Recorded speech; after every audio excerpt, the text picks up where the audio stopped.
He's certainly not influenced by English folk music. He's much more influenced by the Romantic poets.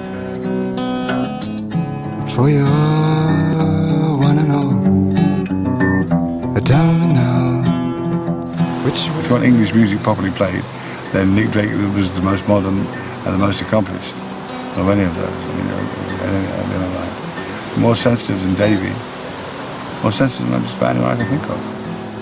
Which way? In 1970, Nick Drake was just another obscure singer-songwriter. All the attention had by now shifted to folk rock. However, few could have anticipated acoustic stalwart Martin Carthy strapping on an electric guitar to join folk rock band Steel Eye Span. Shall I bring that microphone in? Yes, please do. Here we are, Maddie. Is that all right? Yes, lovely. I went out and bought my bright blue Telecaster. Taught me economy. Taught me to play less, and the amount of noise you make has got very little to do with it.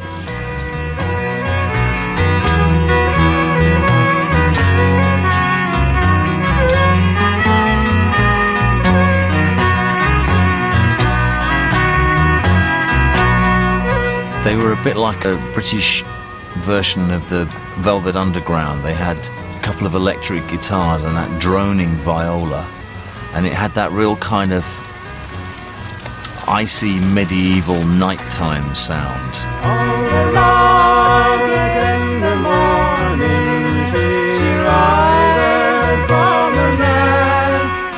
Martin Carthy wouldn't have conventionally been described as a rock singer, but nor was Maddie Pryor. Good rock singers have voices that cut through shitty PA systems. Of an army, he was a gallant son. Maddie Pryor had that high arc of a voice which you could probably have sort of fired from here to Nova Scotia.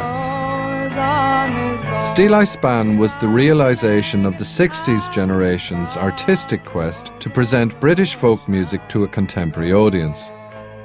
But their success led to a commercial explosion of folk rock in the early 70s. People suddenly began to realise that there was money to be made out of folk music. Tim Hart and Maddie Pryor, who were a duo in the folk clubs, suddenly became Steel Eye Span. It seemed to happen overnight. They had a bass player and drummer. Fairports were going out and doing big audiences.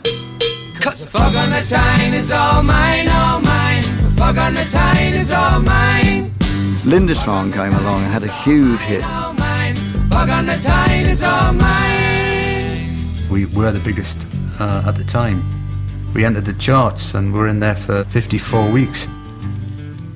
Could a copper catch a crooked coffin maker? Could a copper comprehend? Fog on the Tyne certainly was the biggest selling album of 1972. There was only comparable sales from John Lennon's Imagine and Bridge Over Troubled Water by Simon and Garfunkel. All around my hat, I will wear the green ribbon. It was all happening as part of the folk rock scene.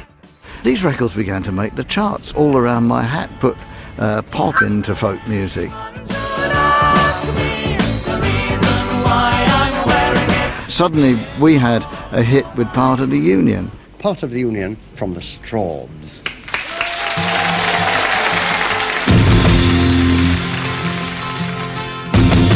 Now I'm a union man, amazed at what I am.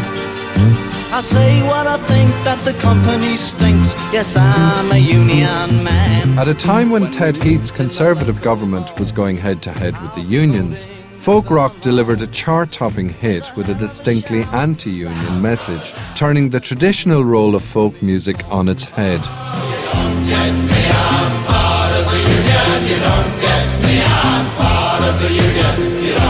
As the left-wing roots were forgotten, by the mid-70s folk rock had become a parody of its former self. It had also stolen the audience from the once vibrant folk club scene, as Martin Carthy discovered when he left the folk rock world to go back to his roots. It had become apparent that the folk clubs, they could be very, very easily satisfied. You didn't have to be that good. There was too much of this, oh, it's just folk music, it's just ordinary people. That means it's ordinary music. And and what that meant for them was that it's actually not very good, but it doesn't matter. The folk clubs were not alone in their problems. Many of the folk scene's originators were also struggling. Heroin addiction had left Davy Graham a rare and erratic performer, while Anne Briggs had stopped singing altogether. I did allow myself to be used so much and so intensely as a vehicle for the material. I think I was possibly quite drained by that process. Very few people noticed Nick Drake's premature death, and Sandy Denny was also in pretty bad shape. She had the baby and she was drinking and doing drugs and stuff like that. Sometimes she'd leave the baby behind in the pub or in the car or something. You know, she was just a bit out of it, I think. On April 17th, 1978, Sandy Denny was found in a coma after a fall. She died a few days later. The 60s generation seemed to have hit a brick wall, but much needed new life would be breathed into folk music by the next generation. 1, 2, 6, mile 1 to Euro 1, we go to the waxy star, to 0, 1 to mile 1, I forgot a Berlin. I went out to Monto town to see him go my cargo, but he wouldn't give me half a crown to go to the waxy star. Way out! I'll have a pint with you, sir! What are you doing, Lord, or son? Be checked out of that boozer.